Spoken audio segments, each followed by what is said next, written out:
মাঝে মধ্যে আমার মনে পড়ে সেই ছোট্টবেলায় একটা গল্পই পড়েছিলাম। কুকুর আসে এমন কামড় দিল পথিকের পায়, মনে আছে? জানেন কি?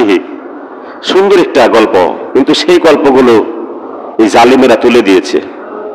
শিক্ষণীয় গল্পগুলা আমরা পড়েছি, আফসোস যে সমস্ত গল্পগুলো আমরা পড়েছি তার মধ্যে শিক্ষণীয় বিষয়গুলো ছিল। 2 লাইনের গল্পতেও শিক্ষণীয় বিষয় ছিল।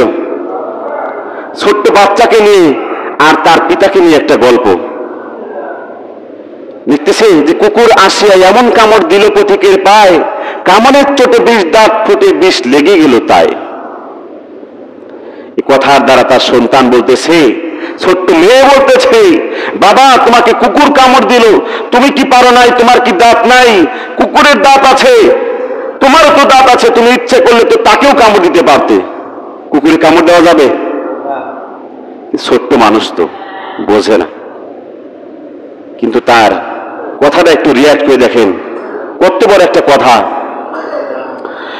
সম্মানিত হাজরিন, যে কথা বলতেছিলাম, আল্লাহ পাক কি বলছেন সূরা নাহলের 90 নম্বর আয়াতে? আল্লাহ সুবহানাহু